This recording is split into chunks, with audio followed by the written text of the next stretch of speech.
Good evening, morning, afternoon, as the case may be in your part of the world, and welcome to yet another edition of Ask Zen Archer. Unfortunately, the gentleman who had asked this question,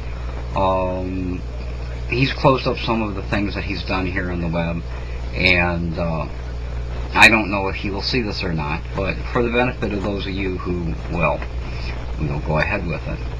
And the question was, Dear Zen Archer, people used to believe, and some people still believe, that if you take your picture, that you're capturing their soul.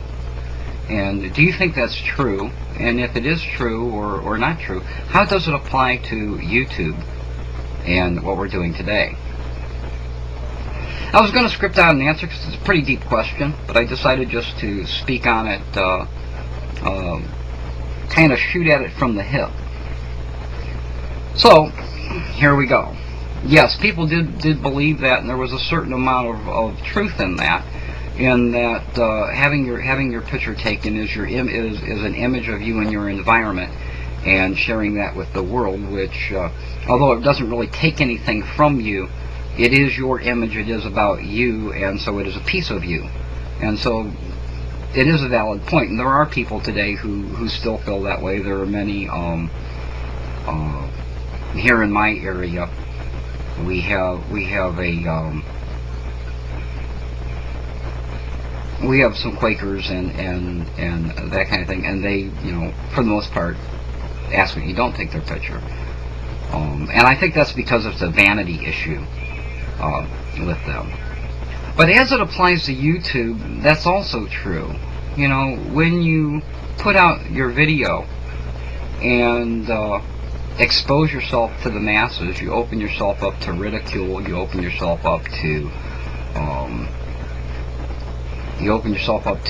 people who are not going to appreciate that you had the nerve or the guts or the courage to do that, and that you would expose yourself and your lesser valued qualities to the masses, and they're going to attack you for it, and they're going to say mean and nasty things about it, and that is ultimately going to get back to you and change your character and change who you are. So it's true in that respect. But it's also true in the respect that you're putting yourself out there and you're saying, this is my life, this is who I am. And I'm specifically talking about people that do pretty much what I do, just video blog rather than production videos. Although who you are and what you are comes through in everything that you do. So it is true in that fashion too, because you are putting yourself out there and you're allowing people to see what your everyday life is, and you're giving a piece of you to them, and some of them will recognize themselves in you. Some of them will think you're an idiot, but the response that you get back from that very often, even if you're as mundane as I am, will feed your ego, and then that id takes over a lot of what you do.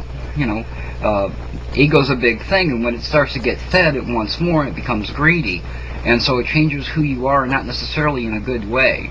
It becomes an addiction in many cases, as it has here, certainly. I hardly watch television anymore. YouTube is my television. It's real reality TV produced by the people who are actually in the videos.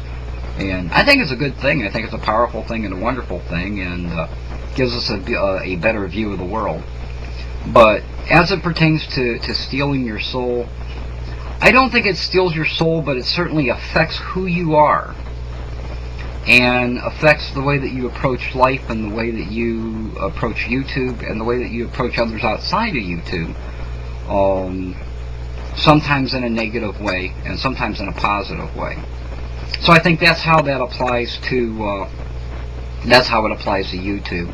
I don't really think it's anything to be feared. I think it's more honest, more open, more balancing, as long as you remember to keep balance with it.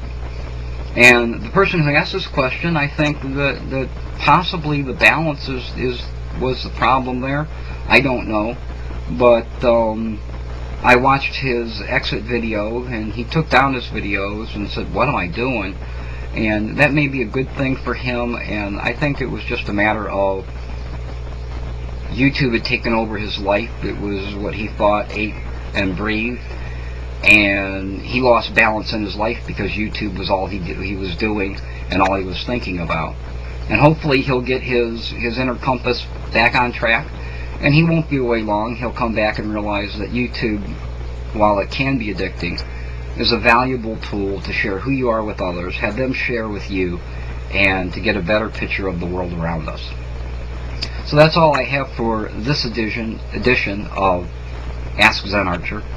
As always, I welcome you to ask me any question, big or small, controversial or not. I'll be happy to give you my views on it, tell you what I think about it and how it applies to balance and inner peace. Thanks again for watching. I appreciate it. This is Zen Archer saying, be well.